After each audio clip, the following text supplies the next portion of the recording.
Bismillahirrahmanirrahim. Assalamualaikum warahmatullahi wabarakatuh. Waalaikumsalam warahmatullahi wabarakatuh. Alhamdulillah. Alhamdulillahilladzi hadana li hadza wa ma kunna linahtadiya lawla an hadana Allah. Wa nusalli wa nusallim ala Rasulillah alladzi qad adda al-amanah wa nasha al-umma wa balagha ar-risalah wa taraka lana syari'atan bayda laylaha kanahariha la yazigu anha illa halik. قال الله تعالى في كتابه الكريم يا أيها الذين آمنوا اتقوا الله حق تقاته ولا تموتن إلا وأنتم مسلمون. أما بعد. Alhamdulillah, saudara-saudariku, Bapak Ibu yang Allah muliakan, kembali lagi Allah mengumpulkan kita di mushola fi al-istiqamah dalam keadaan iman sama sehat. Alhamdulillah. Semoga apa yang kita lakukan dari kajian ini menjadi pemberat amal timbangan kita dan menjadi pengukur dosa-dosa kita. Amin Allahumma amin. Tak lupa saudara kita sekalian kepada Rasulullah Sallallahu Alaihi Wasallam yang telah mengevakuasi umatnya dari zaman kegelapan hingga zaman kemuliaan, dan yang telah mengekspansi zaman keburukan menjadi zaman yang dipenuhi dengan cahaya dan berita sunnahnya Sallallahu Alaihi Wasallam. Semoga kelak kita akan dibangkitkan dan mendapatkan syafaat yang yaumil akhir. Amin Allahumma amin. Alhamdulillah, bulan kemarin kita telah memulai suatu pembahasan, yaitu dalam kitab Tauhid yang kita gunakan adalah kitab Tauhid atau Al-Jadid Syarah Kitab Tauhid yang ditulis oleh Dr. Abdullah Sulaiman Al-Qara'awi. Bisa Bapak temukan di internet. Allah a'lam bishawab. Ini sudah ada artinya atau belum Pak? Tapi yang kita gunakan adalah teks Arabnya asli. Allah firman dalam surah, Allah firman ayat yang kemarin kita ambil di dalam surah Az-Zariyat ayat 56. Allah firman, wa ma khalaqtul jinna wal insa illa liya'budun ma uridu minhum min rizqin wa ma uridu an yut'imun innallaha war-razzaqu dzul quwwatil matin. Artinya, dan tidaklah aku ciptakan jin dan manusia kecuali hanya untuk menyembahku. Aku tidak menginginkan dari mereka itu rezeki, dan aku tidak menginginkan dari mereka untuk memberikan makan kepada Allah. Maksudnya, sungguhnya Allah dialah zat yang memberikan rezeki dan dialah zat yang maha kokoh. Di bulan kemarin telah kita pahami bahwasanya tauhid terbagi menjadi tiga. Tauhid terbagi menjadi tiga. Yang pertama tauhid ar-rububiyah, itu mengesahkan Allah dari segi kekhususannya. Tauhid ar-rububiyah, dialah Allah yang bersendiri dalam memberikan rezeki. Dialah Allah yang maha bersendiri dalam menjaga. Dialah Allah yang maha bersendiri dalam mencipta. Setelah kita ambil bulan kemarin untuk merajaah supaya kita tidak lupa, bahwasanya tauhid itu terbagi menjadi tiga. Pertama tauhid ar-rububiyah. Masya Allah, tulisnya ar-rububiyah, mengisahkan Allah dari segi rububiyahnya. Ustaz, rububiyah itu maksudnya apa? Mengisahkan Allah dari sisi, kita mengisahkan Allah dari sisi pengkhususan yang dimana sifat ini hanya dimiliki oleh Allah saja. Yang pertama, menciptakan. Sejatinya zat yang bisa menciptakan itu hanya Allah. Kalau kita sandarkan ciptaan ini kepada manusia, misalkan telah diciptakan mesin baru misalkan, atau pencipta robot, atau pencipta ini, pencipta itu, mereka sejatinya nggak menciptakan. Yang menciptakan sejatinya adalah Allah. Karena kalau Allah menciptakan pasti bahan-bahannya dari Allah. Adapun sejatinya mencipta adalah dari yang tiada hingga menjadi ada. Kalau manusia hanya udah ada disiapin sama Allah, akhirnya dia modifikasi jadi barang-barang baru. Karenanya kita mengisahkan Allah dari segi rububiyahnya. Rububiyah. Maksudnya kita mengisahkan Allah dari segi Allah itu mempunyai sifat-sifat khusus. Nah, Bapak kalau ditanya sifat-sifat khusus Allah itu apa? Yang pertama mencipta. Yang kedua memberikan rezeki. Dan hanya Allah yang bisa memberikan rezeki. Kalau saya kerja di PT ini, alhamdulillah saya punya rezeki, punya gaji. Nah, semua yang mengatur itu Allah, bukan kantor. Rezeki Bapak itu dari Allah, gaji Bapak dari kantor. Namun bagaimanapun kita hebatnya menjemput rezeki Allah, jika Allah larang maka Anda akan bisa dapatkan. Umar bin Khattab berkata dalam asarnya, "Malam yakun yusibni lam yukhti'ni." Segala sesuatu yang tidak akan menimpaku, tidak akan menimpaku. Dan segala sesuatu yang akan menimpaku pasti akan menimpaku. Imam Hasan al-Basri berkata dalam asarnya, "Asyasu kulli khairin antama ma'anna ma sya'allahu kan wa ma lam yasha' lam yakun." Pangkal segala kebaikan adalah engkau yakin bahwasanya yang Allah takdirkan kepadamu pasti jadi. Dan yang enggak Allah takdirkan kepadamu enggak akan jadi. Walaupun seandainya umat bumi ini berkumpul untuk memberikan kita manfaat, tapi Allah enggak ridho, Pak, kita enggak akan bermanfaat. Walaupun seandainya manusia bumi ini mereka berkumpul untuk menghalangi rezeki kita, namun rezeki ini kalau katakan sehebat apapun mereka menghalangi, tapi kalau sudah Allah berikan kita rezeki, Allah akan dapat, kita akan dapatkan rezeki dari Allah tersebut. Itu yang pertama, sifat khusus Allah adalah yang pertama tadi menciptakan, yang kedua memberikan rezeki, yang ketiga adalah menjaga. Dan tiada yang lebih baik dalam menjaganya daripada Allah Subhanahu wa Ta'ala. Tauhid yang pertama rububiyah, yang kedua tauhid al-ilahiyah. Tauhid al-ilahiyah, tauhid ketuhanan. Tauhid terbagi menjadi tiga. Yang pertama tauhid ar-rububiyah, yang kedua tauhid al-ilahiyah atau uluhiyah. Nah, disinilah perbedaan kita dengan orang-orang kafir, dengan orang selain Islam. Disinilah perbedaan kita. Apa makna tauhid al-ilahiyah? Ifradullah Ta'ala bi jalal wal ibadah zahir wal batin. Kita mengesahkan Allah dari segala sisi ibadah, entah ibadah badan atau ibadah hati. Kemarin kita ambil contoh sedikit ibadah badan, sholat, zakat, puasa, haji. Mana ibadah hati apa? Apa ibadah hati itu? Hah? Tawaf ibadah hati? Ibadah hati? Apa ini? Ibadah hati? Apa? Zikir dalam hati. Yang lebih eksplisit apa? Yang lebih jelas apa? Cinta, takut, itu ibadah. Apa kata Allah? Suatu apa kata Rasulullah dalam hadis yang disahihkan oleh Syekh Al-Albani bahwasanya waktu itu Umar berkata kepada Rasulullah, "Ya Rasulullah, innaka la ahabbun nasi ilayya illa min nafsi." Wahai Rasulullah, engkau adalah orang yang paling aku cinta, tapi aku lebih cinta diriku, kemudian aku cinta engkau, Rasulullah. Cinta dalam persaudaraan maksudnya. Kata Rasulullah, "Wallahi lam tu'min ya Umar." Demi Allah, engkau belum beriman. Dari itu Umar berkata, "Kalau begitu engkau adalah orang yang pertama kali aku cinta, kemudian aku cinta diriku sendiri." Ini dalil, Pak, bahwasanya ibadah, bahwasanya cinta itu termasuk bagian dari ibadah. Kita nggak boleh mencintai diri kita sendiri melebihi cinta kita kepada Allah dan Rasulnya.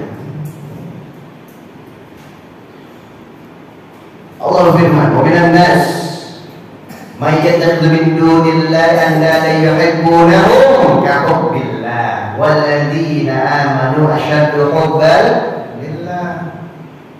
Dan di antara manusia ada yang mengambil saingan dari selain Allah. Mereka mencintai saingan-saingan ini lebih cinta kepada mereka daripada Allah. Jadi mereka lebih cinta kepada selain Allah, Pak. Ini dari bahwasanya cinta itu termasuk ibadah. Makanya hendaknya kita mencintai orang-orang yang kita cintai, istri kita, anak-anak kita, itu karena Allah. Dan jika ada seseorang yang mencintai seseorang karena Allah, akan mendapatkan naungan, di mana hari itu tiada naungan kecuali naungan Allah. Dalam hadis yang panjang, bahwasanya bersabda 7 orang yang akan mendapatkan naungan di hari kiamat. Salah satunya siapa? Rajulan tahabba fillah, ijtama alaih wa tafarraqa alaih. 2 orang yang saling mencintai karena Allah. Mereka berkumpul karena Allah, mereka berpisah karena Allah. Ini dalil bahwasanya cinta itu harus karena Allah, bukan karena nafsu. Contoh ibadah hati lagi apa Pak? Cinta. Kemudian takut. Takut itu bisa menjadi ibadah.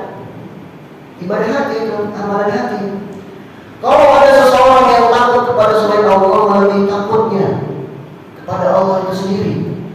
Dia lebih takut sama bosnya daripada sama Allah. Dia lebih takut sama mertuanya. Bila depan mertua, sholatnya Allah Akbar, sholatnya baca Qurannya bagus. Tapi bila mertua udah lewat, Allah Akbar, Bismillahirrahmanirrahim, Masya Allah, dia lebih takut ketika dilihat oleh manusia daripada dilihat oleh Allah. Ini dalil bahwasanya ketika kita takut, serahkanlah takut kita itu kepada Allah saja. Dan takut itu bisa menjadi ibadah, bisa menjadi ibadah. Contohnya, kita takut terjerumus ke kemaksiatan, ibadah.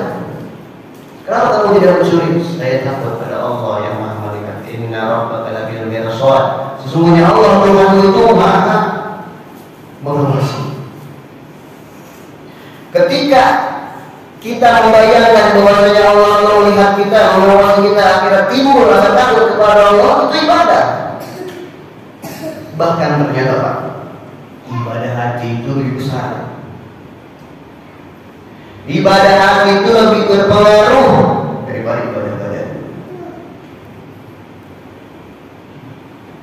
Allah firman dalam ayatnya, "Yauma la yanfa'u malun wa la banun illa man atallaha biqalbin salim." Hari di mana tidak akan bermakna, tidak akan manfaat harta dan anak-anak, kecuali yang mendatangi Allah dengan hati yang selamat. Rasul bersabda, "Inna Allah la yanzuru ila suwarikum wa amwalikum."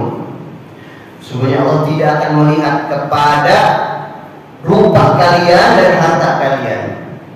Walakin Allah yanzuru ila qulub. Tapi yang Allah lihat adalah hati kalian. Wa amalikum, dan pekerjaan-pekerjaan kalian. Diriwayatkan oleh Imam Muslim. Bisa, iya. Berarti takut itu bisa menjadi ibadah, iya. Tapi kalau ada orang takut sama singa, dosa dong. Ada orang takut sama kecoa. Kata ulama, takut itu bagi menjadi 2 Pak. Takut yang jibillah, takut yang memang fitrah, dan takut yang bisa dihadiahkan. Nah, kalau takut yang memang fitrah, ini walaupun kepada selain Allah dimaafkan. Contohnya Bapak takut sama singa. Ngeri kan kita ketemu singa kan? Jangan. Kamu jangan masuk kandang singa. Enggak, saya kemarin ikut kajian di Musola Istiqomah, kata Ustaz nggak boleh takut kecuali kepada Allah. Masya Allah, masuk kandang singa dia. Akhirnya mati dia dimakan. Bukan seperti itu lagi. Adapun takut yang memang bawaan, maka diperbolehkan. Takut sama singa, takut sama kecoa beli, atau takut sama binatang-binatang buas yang lain, itu diperbolehkan. Namun bedanya apa? Bedanya takut sama manusia, bedanya takut sama makhluk dengan takut kepada Allah apa? Kata ulama, perbedaan takut kepada makhluk dan kepada Allah adalah kalau kita takut kepada makhluk, singa, macan, ular atau binatang-binatang buas yang lain, kita akan menjauh. Orang kalau takut dengan sesuatu pasti dia akan menjauh. Namun kalau orang takut sama Allah, dia malah mendekat kepada Allah. Itulah bedanya di sana. Orang kalau takut sama singa pasti menjauh. Nggak mungkin saya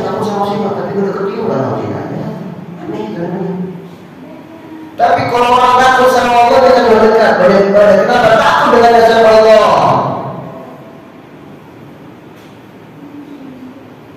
Allah menyuruh kita untuk takut kepada neraka. Allah firman, ya ayyuhalladzina amanu, wahai orang-orang yang beriman, jagalah, takutlah kalian, diri kalian dan keluarga kalian dari neraka. Kita diperintahkan untuk takut, Pak. Ini juga dalil bahwasanya orang yang takut neraka, neraka itu makhluk Allah bukan, Pak? Ini akidahnya. Neraka itu makhluk Allah bukan? Ya. Neraka itu makhluk Allah, ciptaan Allah.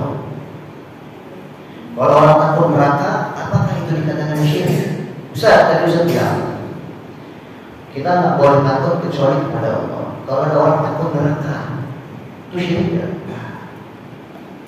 Karena Allah sendiri yang memerintahkan kita untuk takut kepada neraka. Dalam hadis dalam sabda, ittaqun nar, takutlah kalian dari neraka. Walau bisyirkin Allah, walaupun kalian mensedekahkan dengan sebiji kurma. Maksudnya sebiji kurma itu bisa menghalangi kita dari neraka. Berarti Pak, di sini ada pemahaman bahwasanya ketika kita beribadah kepada Allah, saya akan menghilangkan salah paham di banyak saudara-saudara kita. Ada yang mengatakan begini, Pak, beribadah itu hanya untuk Allah, jangan mengharap apa-apa. Kita beribadah kepada Allah itu hanya mengharap wajah ridha Allah, sudah. Jangan mengharap apa-apa, nggak boleh mengharap surga. Dan kita harus takut sama Allah, jangan takut sama neraka. Bahwa pernah dengar perkataan seperti ini? Kita harus beribadah hanya kepada Allah, jangan mengharap apa-apa. Dan kalau kita takut, hanya takut kepada Allah, jangan takut sama neraka. Kita ada saudara yang membolehkan perkataan ini keliru, perkataan ini salah. Maka jangan dibangun akidah kita di atas perkataan yang keliru. Ustaz, buktinya kalau perkataan ini salah, kami sebutkan, Pak. Bahkan dalam ayat yang sangat banyak Allah memerintahkan kita ibadah untuknya dan mengharap surga. Dalam hadis Rasulullah SAW bersabda, "Idza sa'altumullah," kalau kalian berdoa kepada Allah, fas'alul jannata, fas'alul firdaus, fas'alul jannah al-a'la. Kalau kalian berdoa kepada Allah, kalau kalian minta kepada Allah, maka minta surga firdaus yang paling tinggi. Ini dari bahwa saya kalau beribadah kepada Allah, surga boleh. Bisa, berarti kita boleh beribadah kepada Allah dalam harapan surga, boleh. Bahkan doa Nabi dalam Al-Quran, waj'alni min warthi jannatin na'im, dan jadikanlah aku penghuni surga na'im. Pak, Nabi aja doanya biar masuk surga. Berarti kita boleh nggak beribadah dengan mengharapkan surga? Sangat boleh, saudara yang mau memuliakan. Ustaz, berarti kalau kita ibadah boleh dalam surga? Harusnya malah seperti itu. Itu adalah keyakinan yang benar. Nggak boleh kita beribadah kepada Allah nggak mengharap apa-apa. Boleh, Pak. Tapi ulangi, jangan ketika kita beribadah kepada Allah nggak mengharap apa-apa. Nggak boleh seperti itu. Dalam hadis tersebut sabda, Bapak hafal ayatnya. Nah, Bapak hafal hadisnya. Man shoma Ramadhana imanan wahtisaban. Ulangi, man shoma Ramadhana imanan wahtisaban. Itu firman mengatakan demikian. Dia perhatikan, barang siapa yang puasa Ramadan ibadah bukan? Ibadah. Barang siapa yang puasa Ramadan karena iman dan mengharapkan pahala. Barang siapa yang puasa Ramadan karena iman dan mengharapkan pahala, maka Allah akan ampuni dosa-dosanya. Kalau ini dalil bahwasanya ketika kita beribadah harus beriman dan mengharapkan pahala. Maka dalam kitab Al-Mufid, kitab tauhid selain kitab yang ini, kita nggak boleh berdoa begini, Pak, ya Allah, berikanlah aku rezeki yang banyak jika Engkau sudi. Jangan. Ya Allah, ampuni dosaku ya Allah jika Engkau mau. Jangan. Ya Allah, jadikan aku penghuni surga. Kalau kau setuju, jangan rayu Allah dengan rayu-rayuan yang baik. Kita harus berharap surga dan kita harus takut kepada neraka Allah. Harus takut. Dari sini kita paham bahwasanya perkataan yang mengatakan beribadah itu harus mengharap Allah saja, jangan mengharap surga. Dan kita harus takut kepada Allah saja, jangan takut kepada neraka. Itu keliru, sangat-sangat keliru. Karena banyak ayat, banyak hadis yang mengatakan ketika kita ibadah berharaplah surga. Bahkan kata Rasulullah, berharaplah surga yang tertinggi sekali, Firdaus. Dan takutlah kalian kepada neraka. Ada perkataan yang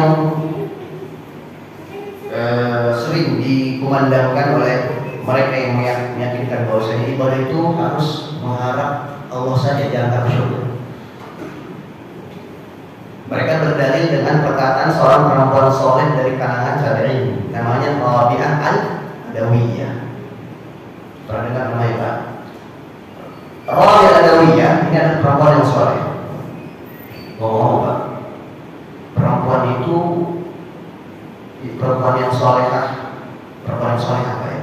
Perempuan yang soleh itu sedikit, perempuan yang sempurna sedikit. Tapi laki-laki banyak yang sempurna. Apa kata Rasulullah? Kamu laminan bijari kathir. Rasulullah telah sempurna dari kalangan laki-laki itu banyak. Laki-laki banyak yang sempurna. Contohnya siapa? Para nabi. Nabi itu sempurna. Akalnya, aku sempurna di sini bukan ada kesalahan, bukan. Maksudnya ciptaannya itu akalnya bagus, rupa atau tampan semua itu tampan. Dan ngomong-ngomong Nabi itu tidak ada yang diutus kecuali kalangan laki-laki, tidak ada Nabi perempuan. Apa kata Allah? Wa ma arsalna min qablika illa rijalan nuhi ilaihim fas'alu ahla dzikri in kuntum la ta'lamun. Dan tidaklah kami kirimkan kepada kalian kecuali laki-laki yang kami wahyukan kepada mereka. Maka tanyakanlah kepada orang yang berilmu jika kalian tidak tahu. Ini dalil bahwasanya kita harus bertanya kepada orang yang tahu. Dan ini juga dalil bahwasanya Nabi dan Rasul itu hanya diutus dari kalangan laki-laki. Tapi tempo hari ada yang ngaku-ngaku Nabi perempuan, perempuan itu banyak kurangnya. Makanya kata Rasulullah, an-nisa'u naqisatul aql. Perempuan itu akalnya kurang. Maksudnya apa? Karena mereka lebih mengedepankan perasaan daripada akal.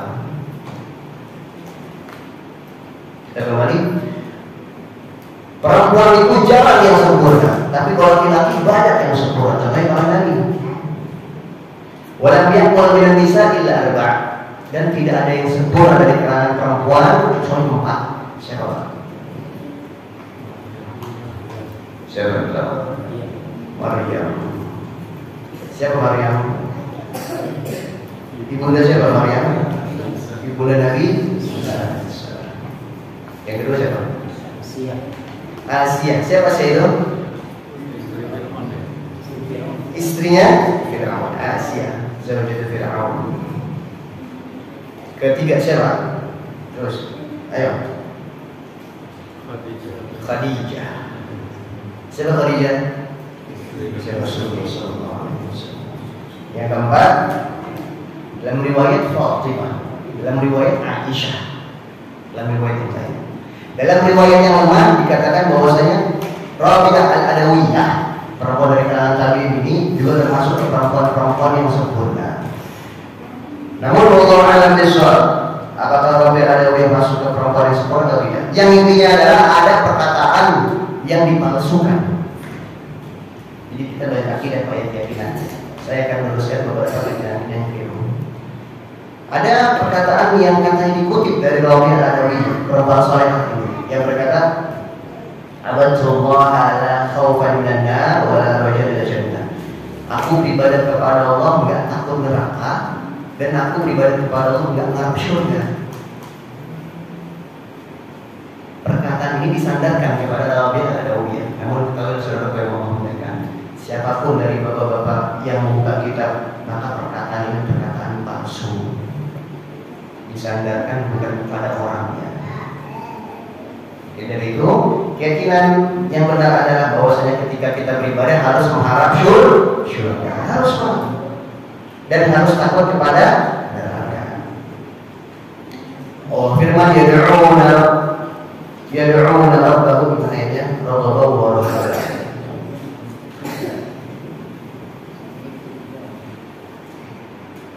Harus terkumpul dua sifat itu dalam seorang hati hamba dan dalam hati seorang hamba. Dalam surah Al-Anbiya ayat 90, innahum kanu yusari'una fil khairati wa yad'unana raghaban wa rahaban. Sesungguhnya mereka itu bersegera dalam berbuat kebaikan dan berdoa kepada Allah dengan rasa berharap syurga dan takut kepada neraka. Ini dalil, Pak, bahwasanya kita harus mengharap syurga ketika ibadah. Tak boleh enggak? Ya. Maka dari itu saudara yang Allah muliakan, tauhid al-uluhiyah kita kembali ke atas adalah tauhid kita mengesahkan Allah dari segala sisi ibadah, entah ibadah badan atau ibadah hati. Ibadah hati tadi contohnya apa? Cinta, takut, berharap, berharap kepada jangan kepada manusia. Kalau kata Al-Imam Ali bin Abi Thalib dalam masalah radhiyallahu anhu, apa kata Al-Imam? Aku telah menyicipi semua rasa kesedihan dan tidak ada yang lebih sedih kecuali berharap kepada manusia. Kalau kata seorang pujangga, berharap kepada manusia adalah patah hati yang disengaja. Jangan sama manusia kalau sakit, nggak sama Allah. Dan ngomong saudara yang Allah muliakan, tauhid al-uluhiyah bagian dari tauhid ini adalah tauhid yang dimana orang-orang kafir, orang-orang non-muslim tidak mengimani tauhid ini. Allah firman,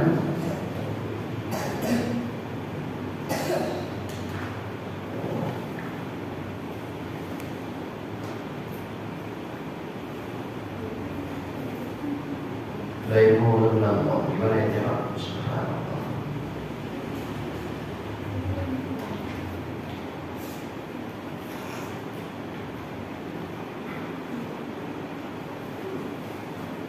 Allah firman dalam surah Al-Ankabut ayat 61, "Walain sa'altahum man khalaqa as-samawati wal arda wa sakhkhara asy-syamsa wal qamara la yaqulunna Allah fa anna yufakun."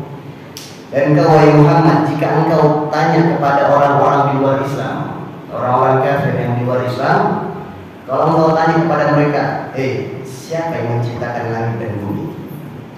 Dan siapa yang telah mengendalikan matahari dan bulan? Maka orang-orang kafir akan berkata, Allah. Fa'anna yufakun. Namun kenapa mereka berdusta? Saudara yang Allah muliakan, ternyata orang-orang kafir pun mereka bertauhid. Namun mereka tidak bertauhid dari uluhiyah. Mereka hanya bertauhid dari segi rububiyah. Mereka tahu Allah menciptakan langit, Pak. Tahu. Mereka tahu Allah menciptakan bumi. Mereka tahu Allah mengendalikan matahari dan bulan. Namun mereka tidak memberikan ibadah mereka kepada Allah. Ini dalil di surah Al-Ankabut ini bahwasanya ketika kita tanya kepada orang kafir pun mereka tahu Allah yang menciptakan, tapi mereka tidak memberikan ibadahnya kepada Allah. Berbeda dengan orang muslim.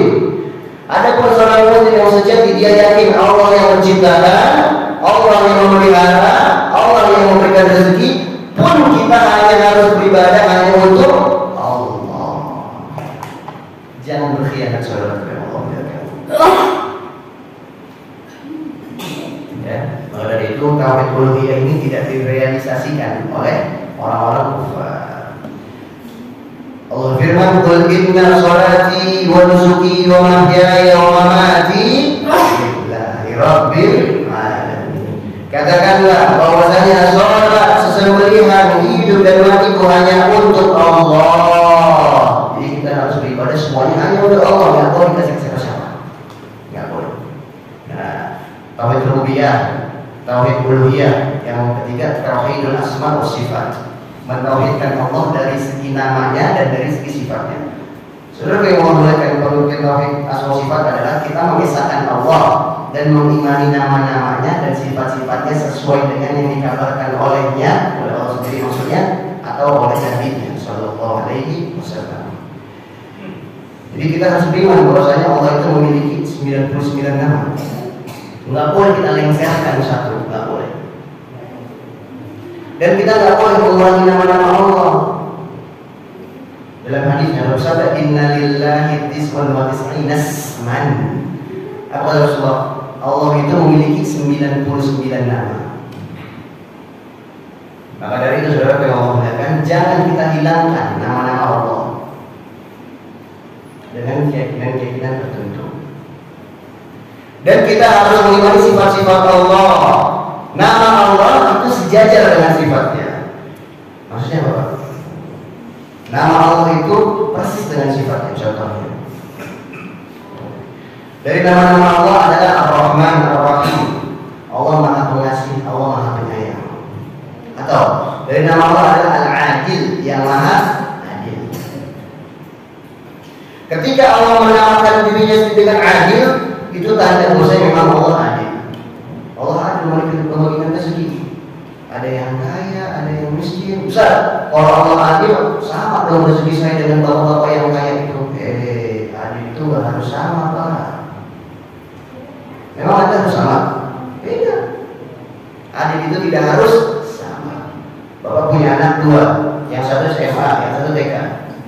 Yang SMA bapak kasih jajan 10.000, yang TK bapak kasih jajan 10.000 juga, itu beda adil? Tidak. Bapak punya anak 2, yang SMA sama TK, yang SMA bajunya XL, terus yang TK XL juga gitu. Beda ya, Pak.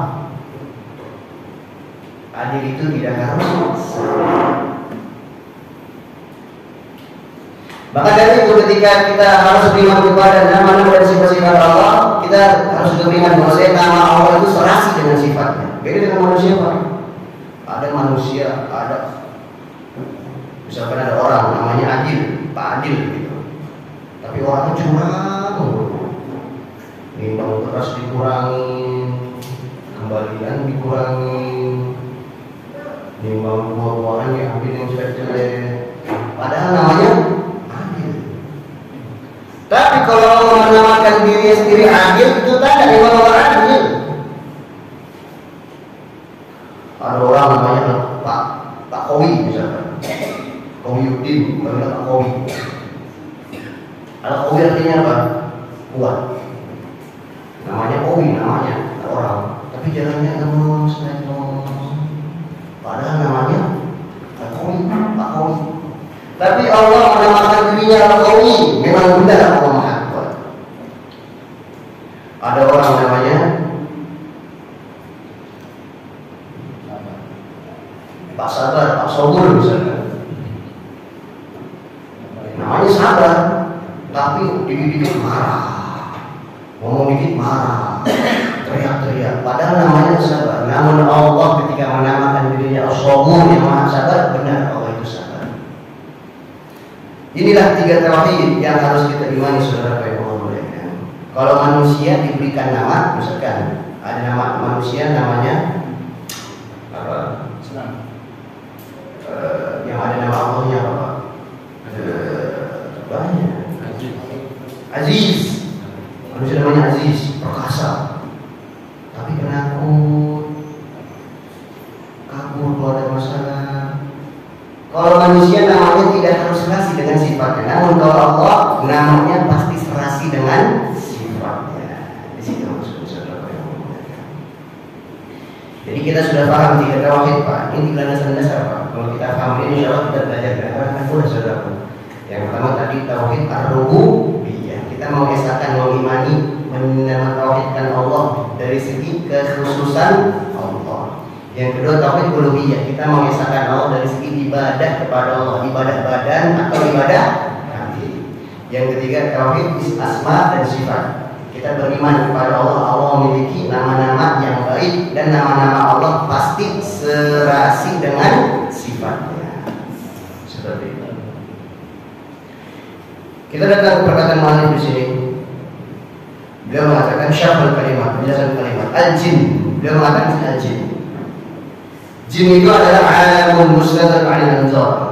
Adalah makhluk yang alamnya tertutup dari pandangan manusia. Jadi Pak, kalau ada orang-orang ngaku melihat jin, maka dipertanyakan keimanannya. Ustaz, maksudnya apa? Maksudnya Allah sendiri yang mengatakan kita nggak akan bisa melihat jin. Dalam surah Al-A'raf ayat 27 dalil bahwasanya kita nggak akan pernah bisa melihat jin, Pak. Apa kata Allah? Ya bani Adam la yaftinannakum asy-syaitanu kama akhraja abawaykum min al-jannati yanzi'u 'anhuma libasahuma liyuriyahuma sawatihima innahu yarakum huwa wa qabiluhu min haitsu la tarawnahum. Innahu yarakum. Sesungguhnya jin itu bisa melihat kalian dari sisi kalian tidak akan pernah bisa melihat mereka. Jadi Pak, kita itu nggak akan pernah bisa melihat jin. Ustaz, tapi saya pernah dengar cerita-cerita ini katanya. Salah satu bukti yang pasti Pak, bahwasanya jin itu dusta. Orang-orang yang melihat jin itu dusta apa? Anehnya, jin berbeda-beda di setiap negara. Kalau di Indonesia, syaitan atau jin itu apa? Pocong, kuntilanak. Lihat pakai pocong. Copang caping, apalagi kuntilanak, ya Allah. Gak pernah sisiran, ya kan? Tapi kalau setan mau negeri bagaimana? Oh, keren Dracula pakai jas, sisiran gitu. Setan pakai jas, Pak. Coba ya. Kok bisa beda? Ternyata kalau diteliti, jin-jin yang dilihat orang-orang yang tak lihat jin itu, ya, kalau diteliti kembali ke ekonomi masing-masing. Ekonominya lemah, maka jin matanya lemah, dia melihat segala sesuatu itu kayak setan. Kalau di sana ekonominya kuat bagus, makanya setannya ganteng-ganteng, cantik-cantik.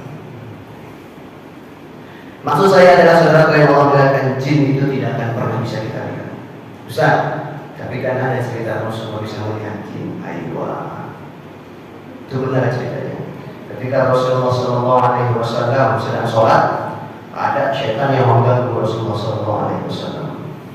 Akhirnya Rasulullah SAW mencekik tangan itu sampai-sampai jin itu nggak bisa bernafas, air liurnya sampai ke tangan Rasulullah SAW. Ini dalil bahwasanya Rasulullah bisa melihat jin atau syaitan, namun dengan izin Allah. Itu masuk ke kekhususan, Pak. Itu masuk ke sifat yang hanya dimiliki olehnya Sallallahu Alaihi Wasallam. Dan dalam riwayat bahwasanya ketika Abu Hurairah sedang berjaga di Baitul Mal, di rumah pengumpulan harta-harta zakat-zakat manusia. Ketika Abu Hurairah lagi jaga, tiba-tiba ada makhluk yang kencang masuk ke Baitul Mal. Akhirnya Abu Hurairah menangkap dicekek. Dilepasin sama Abu Hurairah, besok datang lagi, dicekek lagi sama Abu Hurairah. Besok datang lagi, pas ketiga kalinya Abu Hurairah berkata, akan aku hadirkan kamu ke hadapan Rasulullah SAW agar kamu bisa diikat di tiang Masjid Madinah, agar anak kecil bisa meliputi kamu. Kata makhluk ini, maukah engkau melepaskan aku? Niscaya aku akan mengajarkan kamu satu kalimat yang dengan kalimat ini engkau akan terbebas dari gangguan-gangguan syaitan atau jin. Jadi dilepas sama Abu Hurairah. Diajarkan bahwasanya membaca ayat kursi. Besoknya Abu Hurairah berkata kepada Rasulullah, Rasulullah kata dua kata, 3 hari yang lalu saya bertemu dengan makhluk yang cepat. Diceritain semuanya. Kemudian dia mengajarkan kepada aku bahwasanya ayat kursi itu bisa melindungi seorang dari gangguan syaitan atau jin. Apa kata Rasulullah? Itu adalah syaitan. Shadaqah aqwahu kadhub. Dia benar. Maksudnya beritanya benar. Jin itu kabur dari bacaan ayat kursi. Wa hum kadhub. Padahal dia sering bohong. Ini dalil bahwasanya ada beberapa orang dari kalangan sahabat Rasulullah yang bisa melihat jin memang. Namun ketika Abu Hurairah melihat jin itu bukan pada bentuk aslinya. Yang hanya pernah melihat jin syaitan dari bentuk aslinya adalah Rasulullah SAW. Jadi ini masuk ke kekhususan. Ustaz, katanya ada ilmu kasyaf ya. Ilmu kasyaf itu membuka mata batin. Jadi apa yang setan yang mana, gimana setan, gimana jin. Saudara yang memuliakan, ini dusta. Yang kami takutkan, Pak, kalau ada orang-orang ngaku melihat setan, melihat jin, yang kami takutkan, yang kami khawatirkan apa? Dia jatuh kepada kekufuran. Dia jatuh kepada kesyirikan, menjadi orang yang keluar dari Islam. Gak usah ngaku-ngaku melihat jin, kok keluar dari Islam? Maksudnya bagaimana? Karena dia telah mematahkan ayat di surah Al-A'raf.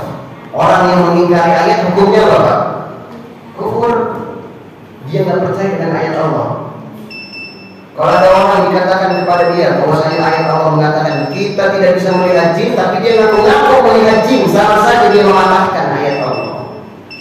Maka dari itu saudara-saudara yang memuliakan, jin itu adalah alam mustatarun 'anil anzar, sebuah alam makhluk, sebuah makhluk yang berada di alam yang tidak bisa kita lihat.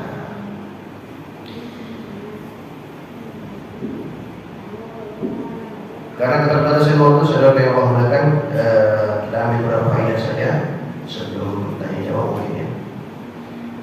Kata beliau di sini, ada hikmah min khalqil jinni wal insi hiya ifradullah bil ibadah. Bahwa satunya tujuan diciptakannya jin dan manusia itu hanya untuk beribadah kepada Allah. Tujuan kita cuma satu, ibadah saja. Yang kedua, wujudul jin. Kita harus beriman bahwa jin itu memang ada. Dan jin itu termasuk ke alam yang gaib. Gaib itu bukan berarti nggak ada, Pak. Kita harus rubah definisi gaib itu, bukan nggak ada, ada, namun tidak bisa ditangkap dengan panca indera yang 5. Contohnya yang gaib apa? Allah gaib, malaikat gaib, jin gaib. Namun apakah kita katakan gaib itu artinya tidak ada? Oh, terima kasih. Definisi gaib itu adalah tidak bisa ditangkap dengan panca indera yang 5. Tapi Allah itu ada. Jin itu ada, malaikat ada. Hari kiamat ada. Dan tanda-tanda orang yang beriman adalah mengimani hal-hal yang gaib. Apa kata Allah? Alladzina yu'minuna bil ghaib. Mereka adalah orang-orang yang beriman dengan yang gaib. Karena Allah an-khalqi, bahwasanya Allah tidak perlu dengan kita, tapi kita yang perlu dengan Allah. Yang keempat, ana masdar rizqi min Allah walakin al-'abda ma'mur bi fi'l asbab. Bahwasanya Allah itu memang Maha memberikan rezeki, namun kita tetap harus berusaha. Allah Maha kuat rezekinya, sahih benar. Namun kita tetap harus berusaha. Faedah terakhir yang bisa kita jemput dari perkataan mu'allif di atas adalah itsbatus ismaini min asma'illahuma ar-raza al-mati. Bahwasanya kita harus beriman dengan nama-nama Allah. Salah satunya yang disebutkan 2 di ayat ini adalah ar-raza. Allah Maha memberikan rezeki, dan al-mati, Allah itu Maha kokoh. Maksudnya Allah tidak butuh dengan siapa-siapa. Kalau kita makhluk yang sosial, kita butuh dengan yang lain. Bahkan orang kaya, kalau dia kaya sendiri, dia nggak akan bisa menjadi orang kaya. Kapan orang kaya dikatakan kaya? Karena ada yang miskin.